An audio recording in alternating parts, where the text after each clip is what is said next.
Hello everyone, welcome to my YouTube channel.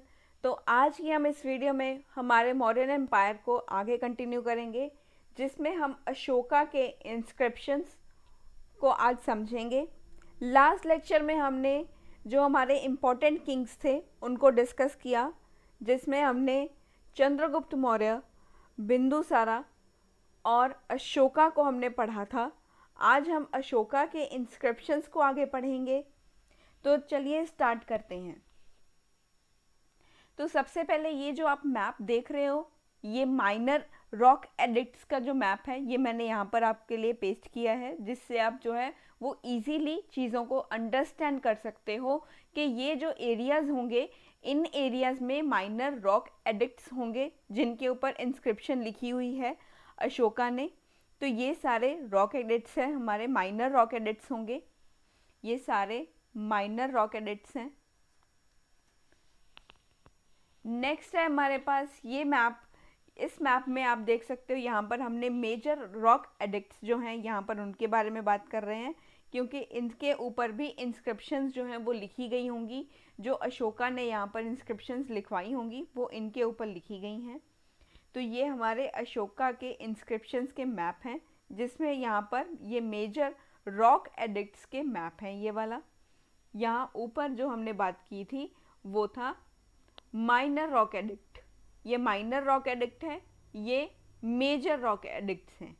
तो चलिए अभी स्टार्ट करते हैं यहाँ पर अशोका के इंस्क्रिप्शंस के साथ।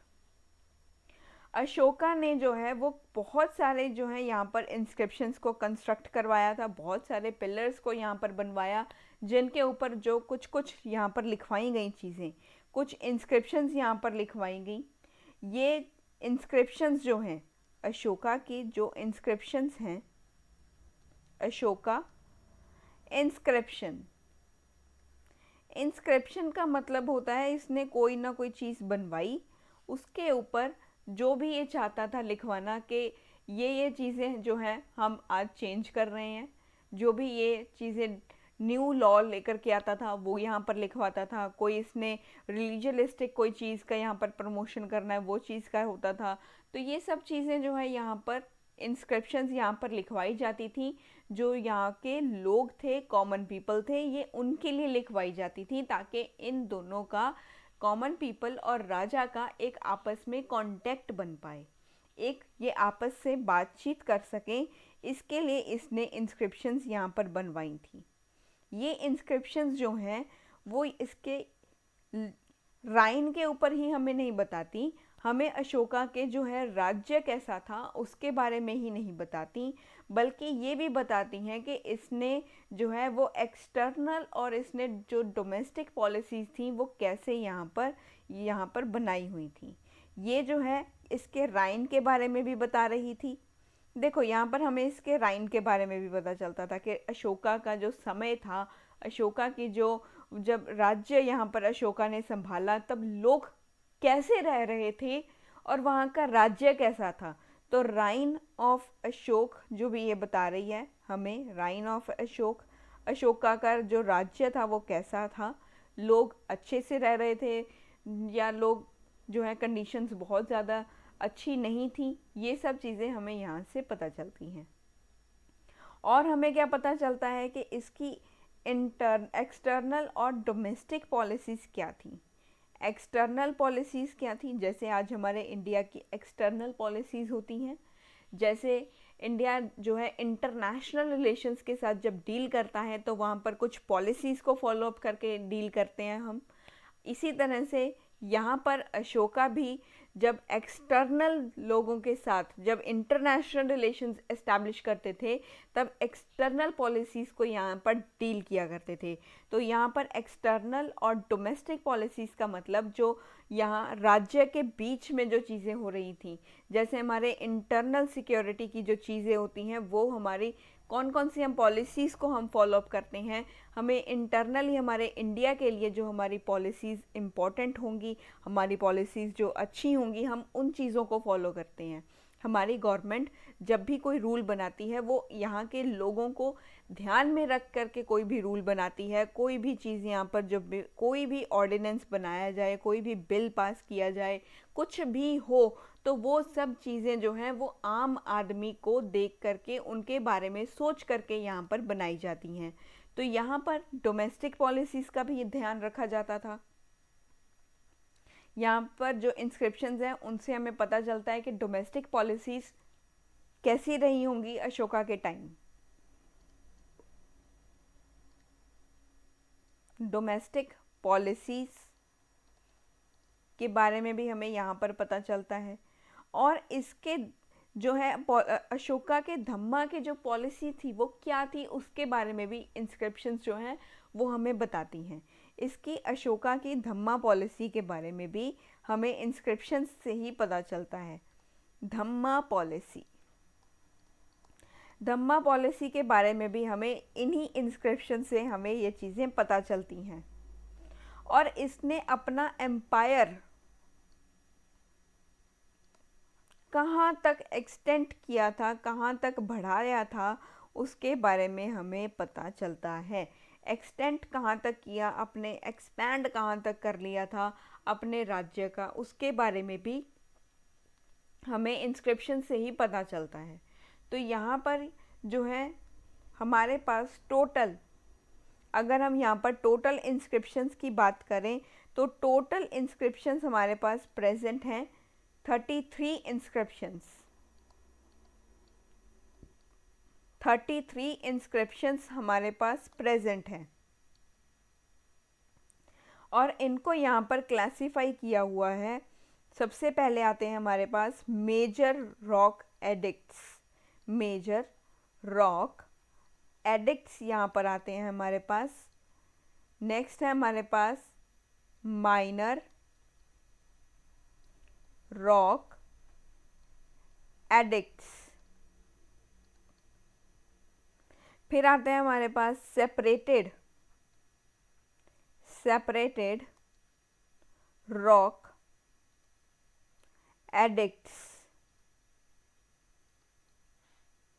फिर आते हैं हमारे पास मेजर पिलर एडिक्ट्स। फिर आते हैं हमारे पास minor pillar edicts. Minor pillar edicts, minor pillar edicts आते हैं।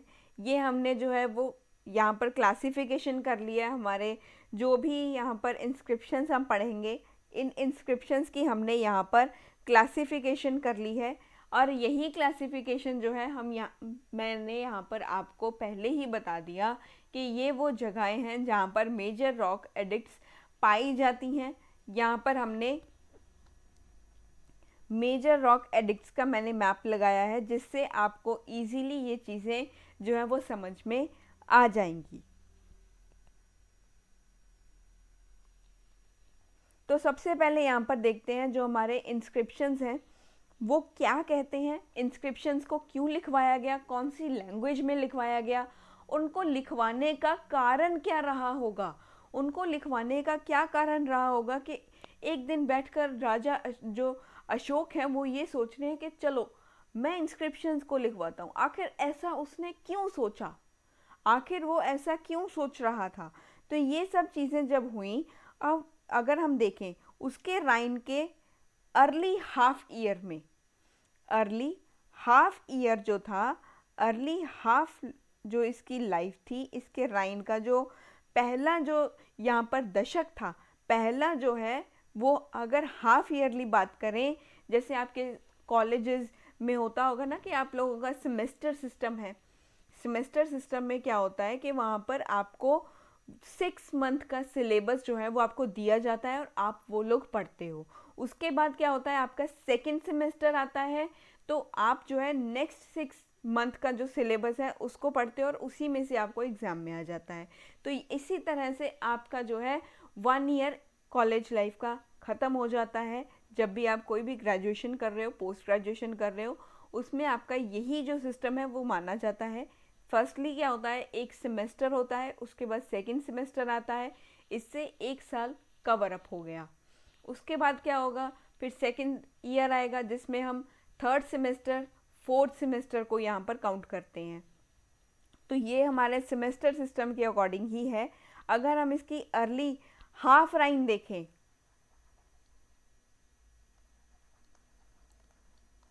Half of his reign, half of his reign की अगर हम यहाँ पर बात करें, तो यहाँ पर जो इंस्क्रिप्शंस लिखी गई हैं ये यहाँ पर डिस्ट्रीब्यूटेड हैं थ्रू आउट द एम्पायर।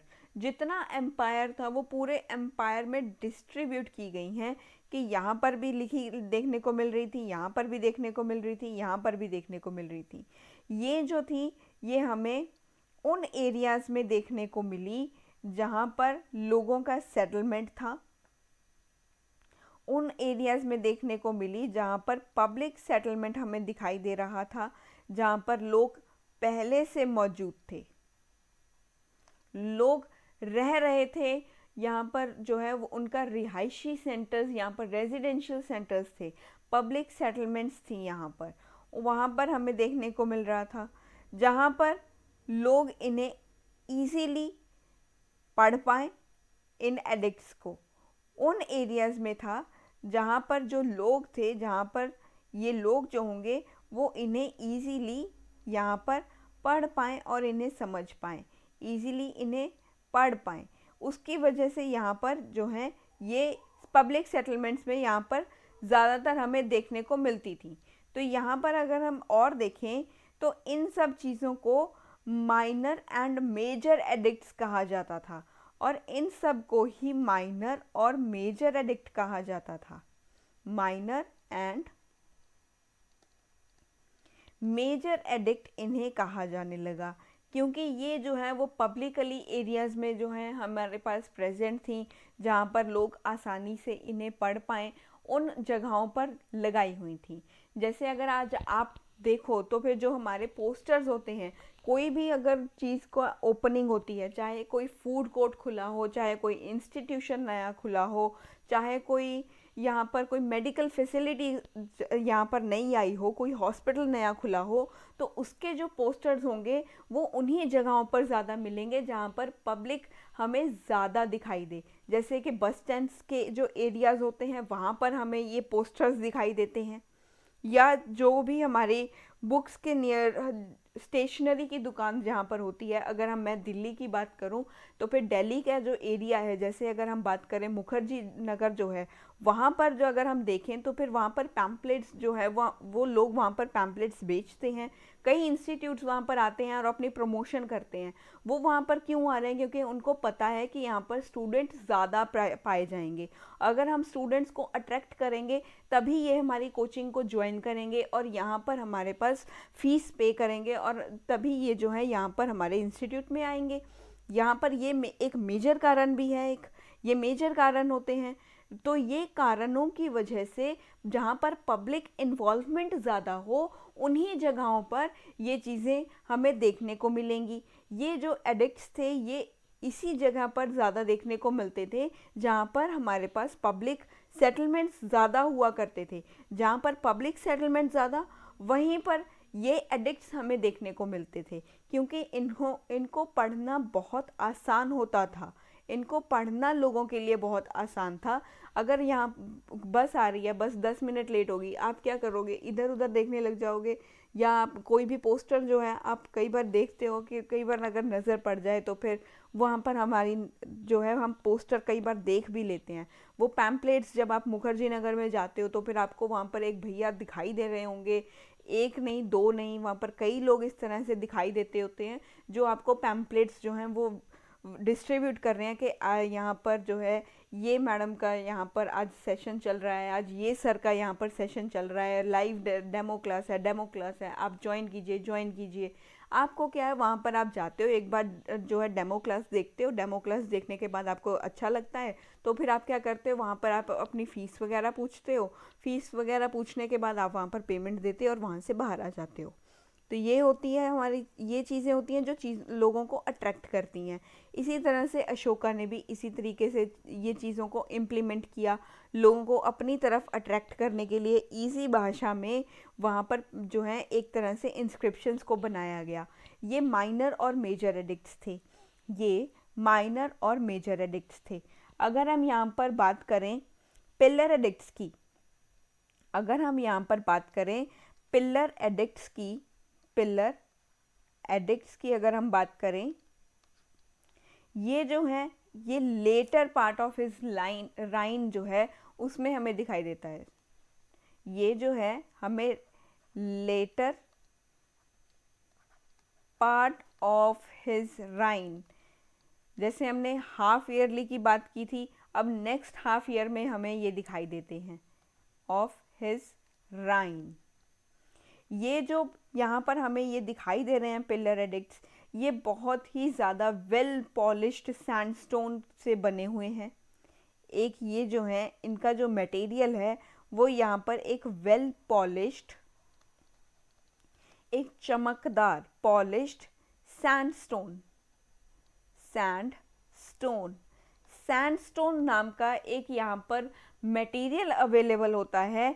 ये मोनोलिथिक होते हैं, और दूसरी बात ये है कि ये मोनोलिथिक हैं, एक ही पत्थर से पूरे का पूरा जो है वो पिलर बनाया हुआ होता है। उसमें आज के टाइम की तरह ऐसा नहीं है कि भी अलग अलग टाइप से बनाए हुए होंगे या अलग अलग कलर के मार्बल का यूज़ करके जो है वो उसको बड़ा खूबसूरत तरीके से बनाया हुआ होगा। वो एक ही कलर का जो है मार्बल का यूज़ किया हुआ है, एक ही सैंडस्टोन मार्बल का इन्होंने यूज़ किया है, उसको एकदम से चमका दिया, उसको पॉलिश कर दिया कि या उससे आपको जो है आपकी शक्ल उसमें दिखाई दे जाएगी। इतना ज़्यादा चमकदार वो पिलर बना दिया गया था, वो पिलर को इतना पॉलिश कर दिया गया कि खुद की शक्ल भी राजा उसमें खड़े होकर के खुद की शक्ल देख रहा है कि अरे भैया मैं कितना खूबसूरत हूँ, वो इस तरीके से खुद की भी शक्ल देख रहा है। तो इतना ज़्यादा पॉलिश्ड वो यहाँ पर बना दिया गया। ये मोनोलिथिक पिलर हैं, ये मोनोलिथिक एक ही पत्थर से बने हुए पिलर्स हैं, मोनोलिथिक पिलर्स। और इनके ऊपर जो है एक एनिमल जो है वहाँ पर एनिमल को बिठा दिया गया है। जैसे कि ये पिलर बना दिया इन्होंने, ये पिलर बना दिया, ठीक है, ये पिलर बना दिया, इसके ऊपर जो है वो एक एनिमल को यहाँ पर बिठा दिया इन्होंने, यहाँ पर एक एनिमल को बिठा दिया, ये एनिमल है। अरे भैया मेरी ड्राइंग बहुत बुरी है, तो यहाँ पर मैं इस तरीके से जो है वो डिपिक्ट करके ही बता सकती हूँ कि ये जो है एक एनिमल बैठा हुआ है, ठीक है। ऐसा मत कहना कि मेरी ड्राइंग बहुत बुरी है, आई एडमिट मेरी ड्राइंग सच में बहुत बुरी है। तो यहाँ पर मैंने आपको जो है एक समझाने के लिए बनाया है। ये एक जो है एनिमल बैठा हुआ है, ये एक एनिमल बैठा हुआ है, और ये इसकी पूंछ, ठीक है। ये एक एनिमल बैठा है, इसके ऊपर एक एनिमल को बिठा दिया, एक फाइनली स्कल्पचर्ड एनिमल का जो कैपिटल है वो इसके ऊपर बिठा दिया। तो इन्होंने जो है यहाँ पर एनिमल को भी इन्वॉल्व किया, एक finally sculptured animal, sculptured animal, animal की एक मूर्ति यहाँ पर ऊपर बिठा दी गई, फाइनली स्कल्पचर्ड एनिमल कैपिटल यहाँ पर बना दिया। और इसको यहाँ पर बड़े अच्छे से यहाँ पर टेक्नोलॉजी का यूज़ किया, एक बड़ी अच्छी टेक्नोलॉजीज़ जो हैं यहाँ पर आप देखोगे कि एक एनिमल को बिठाना है, कितनी अच्छी एक वैरायटी यहाँ पर एक टेक्नोलॉजी की हमें दिखाई दे रही है कि हमारी टेक्नोलॉजी कितनी एडवांस होती जा रही थी। कहाँ हमने पेलियोलिथिक में स्टार्ट किया, वो अलग अलग तरीके के इस तरीके से जो थे वो लोग बनाने, अलग अलग तरीके के ऐसे करके हम लोग बना रहे थे, ऐसे करके लोग बना रहे थे, इनका कोई मतलब नहीं बन रहा था। और अब हम जो है अब हम एनिमल्स को कार्व कर रहे हैं, एनिमल्स को इतने अच्छे से यहाँ पर जो है कार्व करके उनको यहाँ पर बिठाया, एक एनिमल को स्कल्पचर किया, उसको बारीकियों को समझा कि वो एनिमल की बारीकी क्या होगी। तो उसको जो है हमने इधर से काटा, उधर से जोड़ दिया, इधर से काट दिया, उधर से ये कर दिया, कि कितनी अलग टेक्नोलॉजी के साथ, एक वैरायटी ऑफ टेक्नोलॉजी के साथ हम ये चीज़ें लेकर के आ रहे थे। अशोका का दिमाग देखो कितना तेज़ दौड़ रहा था। तो यहाँ पर जो है, यहाँ पर हमारे पास एक टेक्नोलॉजिकल एक्सपर्टीज आ चुकी थी। टेक्नोलॉजिकल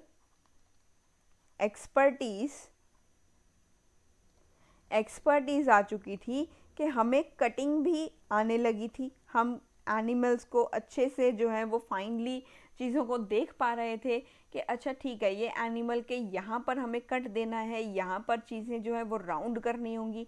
एक पेंटर जो है, जब एक जो आर्टिस्ट होता है, वो आर्टिस्ट चीज़ों को अलग अलग एंगल से देखने के लिए यहाँ पर जो है वो अलग अलग तरीके से उसको देखता है। हमें एक जो ट्री होता है उसके ऊपर जो है हरी पत्तियां ही दिखाई देंगी, लेकिन जब एक आर्टिस्ट से आप बात करोगे वो कहेगा ये पूरे का पूरा जो ट्री है ये हरा नहीं है, इसके अंदर हल्की पीली पत्तियां भी हैं, लाल रंग भी आपको उसमें दिखाई दे रहा होगा। एक आर्टिस्ट को उसमें लाल रंग भी दिखाई दे रहा होगा, उसमें उसको येलो कलर भी दिखाई देगा, उसमें उसको ऑरेंज कलर भी दिखाई देगा, और वो ग्रीन कलर के तो इतने शेड्स बता देगा कि आप जो है वो कंफ्यूज हो जाओगे कि इतने शेड्स होते भी हैं क्या।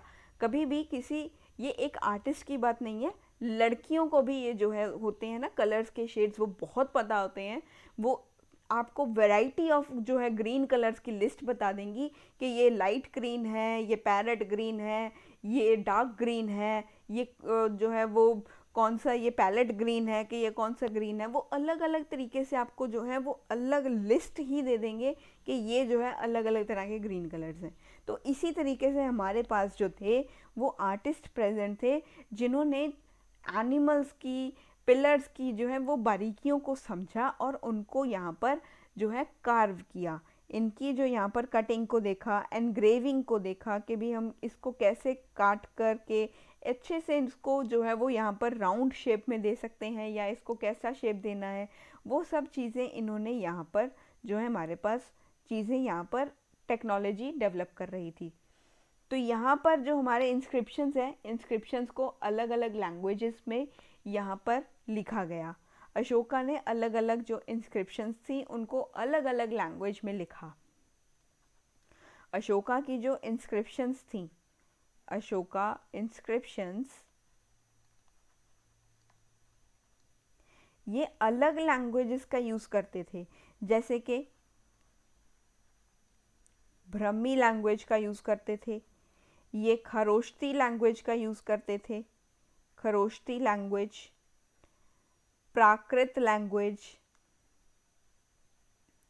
प्राकृत language, Aramaic language, Greek language. अभी ये यूज़ करने का कारण क्या रहा?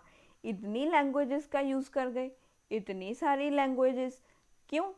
इतनी लैंग्वेजेस क्यों? प्राकृत लैंग्वेज क्यों नहीं यूज़ की? क्योंकि अगर हम अशोका का राइन देखें, अगर हम अशोका का पूरा राइन देखें तो यहाँ तक, यहाँ से लेकर के पूरा यहाँ से यहाँ तक इतना जो एरिया था, ये इतना एरिया अशोका ने अपने अंडर कर लिया था। इतना एरिया अपने अंडर किया, और किसी एरिया में जो है ब्रह्मी लैंग्वेज समझी जाती थी, किसी एरिया में खरोष्ठी समझी जाती थी, कोई एरिया में प्राकृत लैंग्वेज का यूज़ करता था, कोई एरिया में अरामिक लैंग्वेजेस यूज़ करते थे, कोई एरिया में ग्रीक लैंग्वेज का यूज़ हुआ करता था। जैसे आज हमारे इंडिया में डाइवर्सिटी है और साथ के साथ यूनिटी भी उतनी ही है। There is diversity in unity, diversity भी है और यूनिटी भी है। इसको बोला जाता है यूनिटी इन डाइवर्सिटी। यूनिटी भी है, यहाँ पर एक जो है वो चीज़ यहाँ पर दिखाई दे रही है, और यहाँ पर डाइवर्सिटी भी है लैंग्वेजेस में। कोई लैंग्वेज यहाँ पर कैसी बोली जा रही थी, कोई लैंग्वेज कहाँ बोली जा रही थी, उसकी वजह से अशोका ने अपनी इंस्क्रिप्शन को इन सभी लैंग्वेजेस में लिखा था। और यहाँ पर एक जो है हमारे पास यहाँ पर इंग्लिश स्कॉलर हैं जिनका नाम है James Prinsep. James Prinsep. James Prinsep ने ये सभी लैंग्वेजेस को यहाँ पर डेसिफर किया। इन्होंने इन लैंग्वेजेस को डेसिफर किया, ये इन्होंने किया था 1837 में। 1837 में के अराउंड इन्होंने इन सभी लैंग्वेजेस को यहाँ पर क्या किया था, डेसिफर किया था। तो यहाँ पर अगर हम देखें तो यहाँ पर हम इंटरेस्टिंगली ये चीज़ें नोट कर सकते हैं कि यहाँ पर जो है जो एडिक्ट्स थे, जो यहाँ पर एडिक्ट्स थे, इनको लिखने का एक जो है अरामिक लैंग्वेज में लिखने का जो कारण रहा था वो ये रहा था कि यहाँ पर जो ज़ोरोएस्ट्रियंस थे उनको ये समझने में इजी हो जाए, ज़ोरोएस्ट्रियंस को इनकी इंस्क्रिप्शंस को पढ़ना इजी हो जाए, जिसकी वजह से ये एडिक्ट्स को यहाँ पर अरामिक लैंग्वेज में लिखा गया। अगर हम यहाँ पर बात करें, जो अशोका के इंस्क्रिप्शंस थे ये धम्मा के अबाउट थे, ये धम्मा के बारे में बता रहे थे। अशोका के जो इंस्क्रिप्शंस थे ये धम्मा पॉलिसी के बारे में बताते थे, धम्मा पॉलिसी के बारे में ये बताते थे। यहाँ पर जो है देखा जाए तो यहाँ पर जो धम्मास थे, जो यहाँ पर इंस्क्रिप्शंस के ऊपर इन्होंने जो धम्मास को यहाँ पर लिखा था, ये धम्मास जो थे ये रिलीजियस ऑर्डर थे, ये रिलीजियस ऑर्डर थे जिनको इंस्पायर किया गया था एक बुद्धिस्ट जो टेक्स्ट था हमारे पास, बुद्धिस्ट जो हमारे पास टीचिंग थी यहाँ पर, जिनका नाम है उपासका धम्मा से ये इंस्पायर्ड थे। ये रिलीजियस ऑर्डर्स जो थे ये उपासका धम्मा से इंस्पायर्ड होकर के यहाँ पर लिखे गए थे, जिसका मतलब है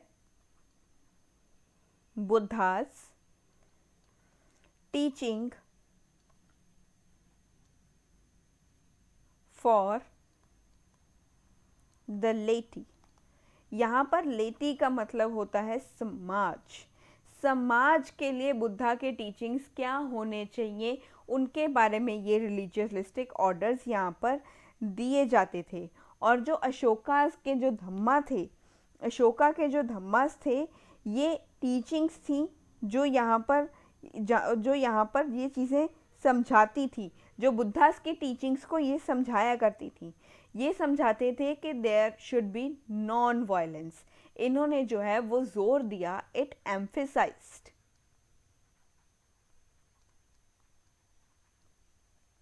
एम्फेसाइज्ड ऑन नॉन वायलेंस। ये तो बुद्धिज्म ने भी कहा था, यही चीज़ें जो है वो अशोका के धम्मा पॉलिसी में यहाँ पर दी गई थी कि ये जो चीज़ें हैं ये होनी चाहिए, नॉन वायलेंस जो है इनको फॉलो करना चाहिए, एक आपस में जो है वो म्यूचुअल रिस्पेक्ट और म्यूचुअल अंडरस्टैंडिंग होनी चाहिए। आपस में जो है एक म्यूचुअल रिस्पेक्ट, एक दूसरे के प्रति हमें रिस्पेक्ट करनी चाहिए और एक दूसरे के प्रति चीज़ों को समझना चाहिए, एंड अंडरस्टैंडिंग, और एक दूसरे के प्रति हमें चीज़ों को समझना चाहिए। अगर किसी को कोई प्रॉब्लम है तो हमें समझना चाहिए भी ठीक है इसको ये प्रॉब्लम है, तो हम जो है इसको ये चीज़ें करने के लिए कंपेल ना करें। तो यहाँ पर हमारे पास एक दूसरे के प्रति एक म्यूचुअल अंडरस्टैंडिंग होनी चाहिए, एक दूसरे के प्रति म्यूचुअल अंडरस्टैंडिंग होनी चाहिए, म्यूचुअल रिस्पेक्ट होना चाहिए और नॉन वायलेंस के साथ चीज़ों को हैंडल करना चाहिए। ये चीज़ें यहाँ पर ये माना करते थे। तो यहाँ पर अगर हम देखें इनके धम्मास का जो एम था वो था क्रिएटिंग एन एटीट्यूड ऑफ, इनका जो धम्मास का, अशोका के जो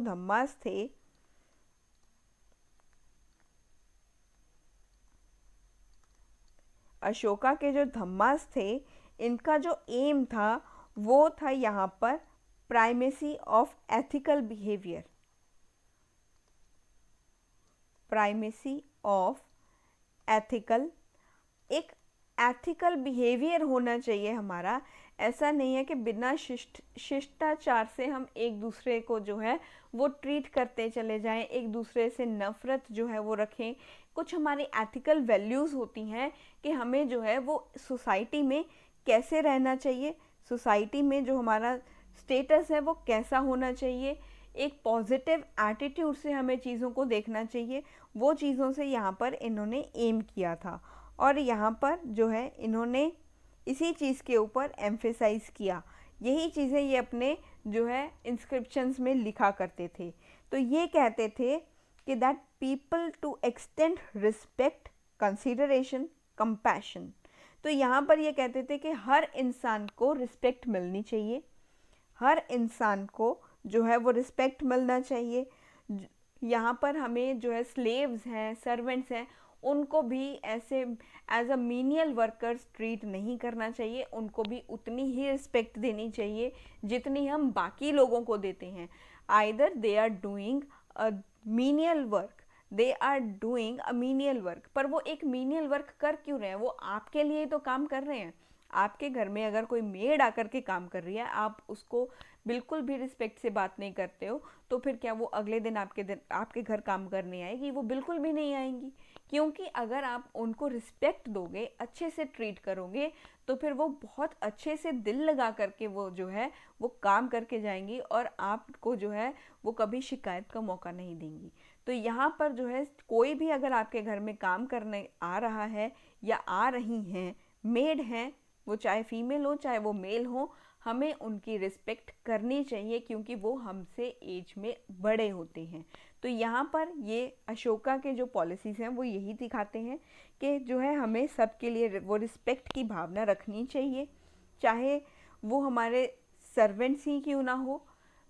वो टीचर्स के प्रति भी कहते हैं कि हमें टीचर्स के प्रति भी जो है वो रिस्पेक्ट रखनी चाहिए। तो यहाँ पर इन्होंने रिस्पेक्ट को जो है वो एम्फेसाइज किया, that respect should be given to each and every person. Respect जो है वो सबको मिलनी चाहिए, वो सबकी रिस्पेक्ट करनी चाहिए, चाहे वो आपके टीचर हैं चाहे वो कोई मर्जी है, हमें उनका रिस्पेक्ट करना चाहिए। तो यहाँ पर जो है एक कोई भी पर्सन है उसको अपने फैमिली, अपने पेरेंट्स के लिए ओबीडिएंट होना चाहिए, अपने जो पेरेंट्स हैं उनका कहना मानना चाहिए।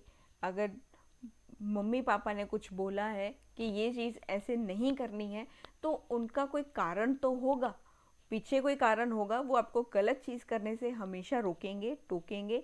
वो चीज़ जो है आपके लिए ही बेनिफिशियल है, ताकि आप कभी किसी भी गलत रास्ते पर ना चल पाओ। वो इसीलिए आपको जो है वो हमेशा रोकते हैं, टोकते हैं। उनका कोई ऐसा मन नहीं करता भी अच्छा चलो ठीक है, आज हम इसको इस बात पर रोकते हैं और इसको इस बात पर टोकना शुरू कर देते हैं ताकि इसको बुरा लगे। वो ऐसा नहीं कुछ भी सोचकर, अपने मन घड़त चीज़ों को सोचकर नहीं करते। वो उन्होंने जो है अपनी लाइफ के एक्सपीरियंसेस से सीख करके वो आप लोगों को चीज़ें बता रहे हैं कि बेटा ऐसा नहीं करना चाहिए, ये चीज़ गलत है। तो यहाँ पर जो अशोका के जो पॉलिसीज़ थे, धम्मा पॉलिसीज़, वो इसी के ऊपर जोर देते थे that person should be obedient of their parents। तो यहाँ पर जो है अपने फ्रेंड्स के प्रति भी आपको जो है वो ऐसा समानता के साथ देखना चाहिए। ऐसा नहीं है कि आप फ्रेंड्स जो हैं आप जो कुछ मर्जी करते रहो उसके साथ, उसको भी रिस्पेक्ट दो, उसको भी उतनी ही जो है इज्जत दो, उसके साथ बड़े अच्छे से पेश आओ। ऐसा नहीं है कि उसको ऐसा कर दो कि भी तुम अरे यार तू घर पे क्यों आ गया, ठीक है बाहर ही मिल लेते। ऐसा नहीं, अगर वो घर पे आया है तो let him sit on the table and और शुड एन्जॉय द इवनिंग। तो यहाँ पर जो है वो उसको भी उतना ही अधिकार है ना जितना आपको है। आपके घर पे कोई मेहमान आया हो और आप उसको जो है वो धक्के मार के बाहर निकाल दो, कितनी गलत बात है ये चीज़ें। ये ऐसा थोड़ी है आपके घर पे आपका फ्रेंड आया तो आप उसको जो है फ्रेंड्स में कुछ भी हो सकता है, लेकिन ऐसा नहीं आप उसको धक्के मार के बाहर निकाल दोगे।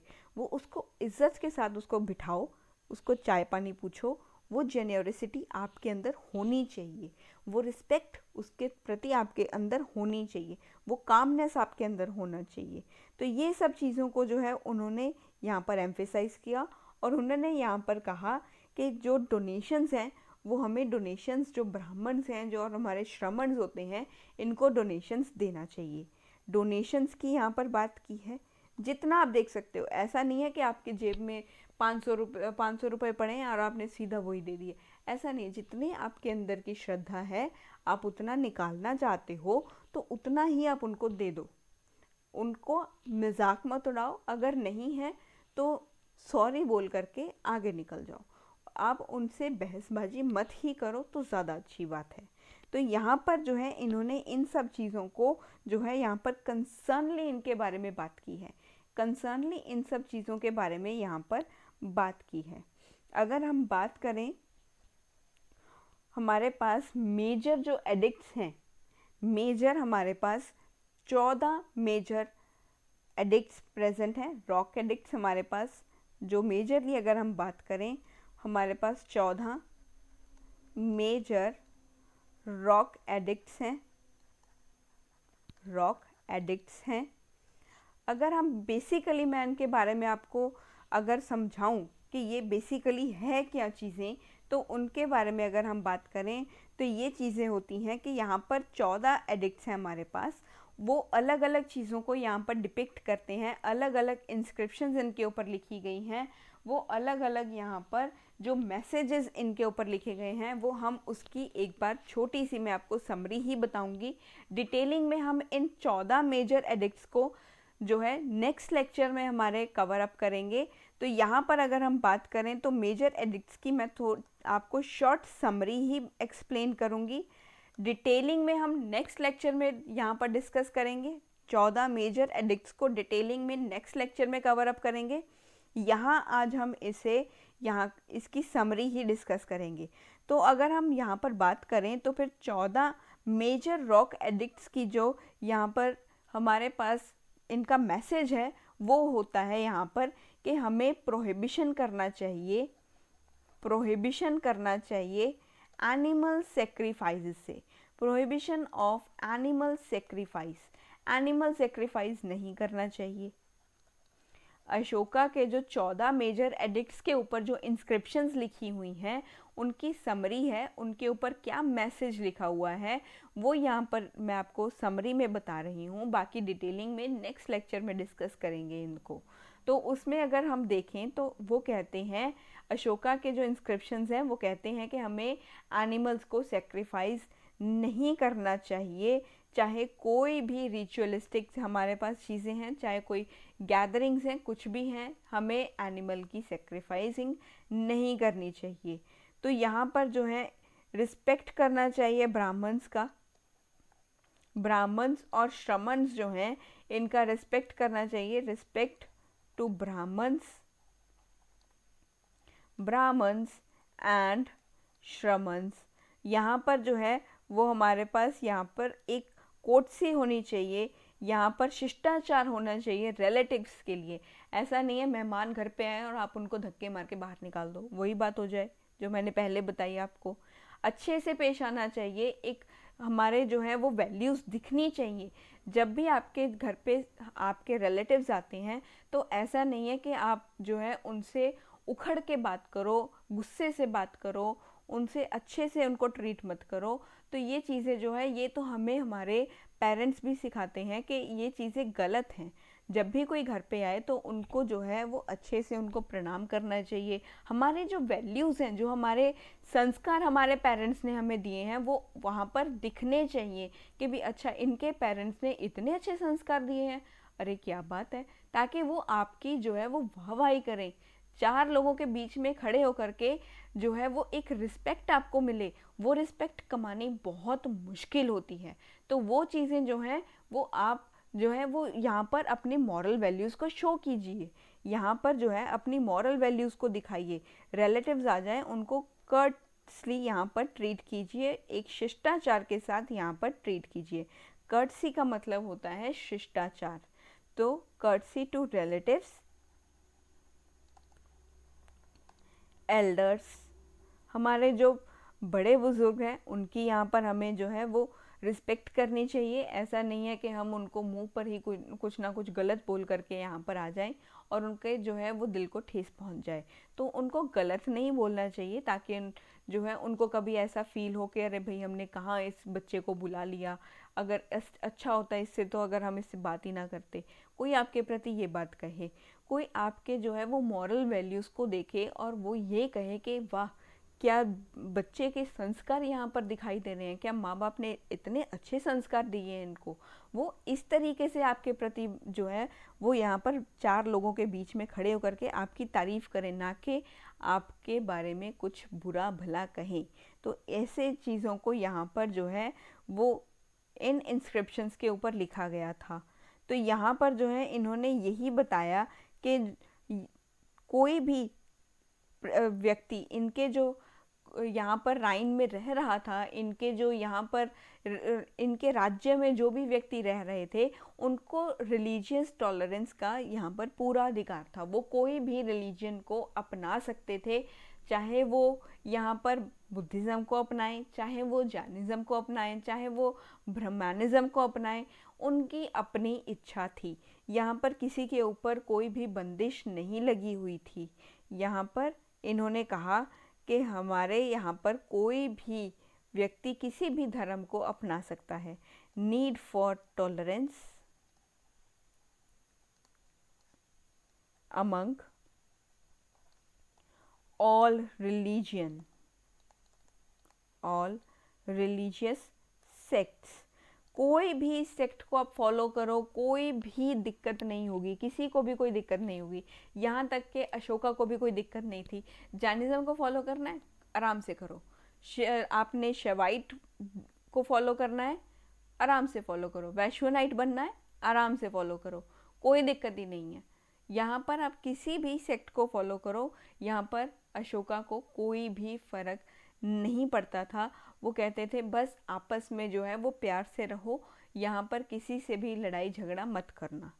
तो यहाँ पर जो है इन्होंने जो सेरेमनीज़ और रिचुअल्स के ऊपर हम बहुत ज़्यादा ही पैसा लगा देते थे, हमने उन चीज़ों को इतना ज़्यादा एग्जैजरेशन कर दिया उन चीज़ों का कि हम उनके ऊपर इतना ज़्यादा पैसा लगाने लगे कि जो है वो एक दिखावा लगने लगा। तो इन सब के ऊपर भी जो है उन्होंने कहा कि ऐसा दिखावा नहीं करना चाहिए, सिंपल तरीके से चीज़ें करो। अगर किसी के घर में जो है वो कोई फंक्शन है, कोई यहाँ शादी का जो फंक्शन हो रहा है, तो वहाँ पर आप इतने ज़्यादा पैसे मत लगाओ, वो चीज़ों को कहीं और यूज़ कर लो, वो पैसे को कहीं और यूज़ करो और सिंपल तरीके से चीज़ों को यहाँ पर अडॉप्ट करो। जैसे कोरोना में हो गया था, कोरोना के टाइम पर जो है वो गैदरिंग ही 5 to 7 पीपल की हो चुकी थी। तो कोरोना ने एक तरीके से जो है वो दिखावेपन को एक स्टॉप लगा दिया था, उसके ऊपर जो है वो एक स्टॉप लगा दिया कि इतना दिखावा मत करो, जितना है उतने में ही खुश रहना सीखो। थोड़े से जो है वो कम चीज़ें कर लो, इतना ज़्यादा जो है वो दुनिया को दिखाने की ज़रूरत नहीं है। आपके घर में कोई फंक्शन है, आप अपनी फैमिली मेम्बर्स इकट्ठे होकर के वहीं पर जो है वो रिचुअल्स को परफॉर्म करके जो है एक अच्छी सी ज़िंदगी जो है उनकी शुरुआत कर सकते हो, और वही पैसा जो है आप अपनी लाइफ में उन चीज़ों, कोई भी चीज़ आपने करनी है, कोई बिज़नेस करना है, कुछ भी करना है, उन चीज़ों में इन्वेस्ट कर सकते हो। अगर वो पैसा हम वहाँ पर लगा देंगे, that is merely a wastage of money. तो ये उन चीज़ों के खिलाफ थे। इन्होंने जो है वो अटैक किया ऑन मीनिंगलेस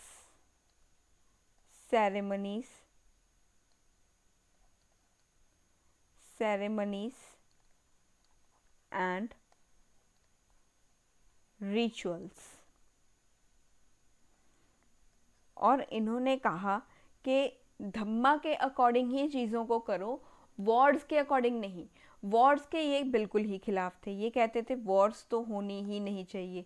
कलिंगा की वॉर के बाद ये खुद भी जो है इनके अंदर जो मन को बहुत ठेस पहुंची थी, तब ये जो है वो इस बुद्धिज़्म की ओर यहाँ पर जो है वो अट्रैक्ट हुए, इन्होंने बुद्धिज़्म के सेक्ट को अपनाया था। इनके हृदय परिवर्तन हुआ था वो कलिंगा की वॉर देखने के बाद। इसीलिए ये कहते थे, ये वॉर्स के खिलाफ थे और ये कहते थे कि धम्मा से ही जो है एक दूसरे के साथ रहना चाहिए। ये धम्मा से ही कहते थे कि भी कोई भी चीज़ को यहाँ पर समाधान निकालना है, कोई भी चीज़ को फॉलो करना है तो वो धम्मा के अकॉर्डिंग ही होगा। तो ये धम्मा को मानते थे, धम्मा में तो ये बहुत यकीन रखते थे। इन्होंने इनके जो इंस्क्रिप्शंस हैं उसमें एक्सप्लेनेशन भी किया हुआ है। जितने हमारे पास रॉक एडिक्ट्स आएंगे उनमें इन्होंने एक्सप्लेनेशन दिया हुआ है धम्मा पॉलिसीज़ के रिगार्डिंग। धम्मा पॉलिसीज़ के रिगार्डिंग इन्होंने यहाँ पर एक्सप्लेनेशन भी दी हुई है। इनका जो मानना था वो टॉलरेंस को ये मानते थे कि भी कोई भी व्यक्ति किसी भी सेक्ट को, किसी भी रिलीजियस सेक्ट को फॉलो कर सकता है, कोई भी जो धर्म है उसको अपना सकता है। तो यहाँ पर ये कहते थे कि अपनी ज़िंदगी को, अगर आप अपनी लाइफ को यहाँ पर जो है वो जीना चाहते हो तो फिर वो सब चीज़ें जो हैं वो रिलीजियलिस्टिकली चीज़ें करनी चाहिए। अपनी लाइफ रिलीजियलिस्टिकली चीज़ों को यहाँ पर करने से इंस्पायर करना चाहिए। तो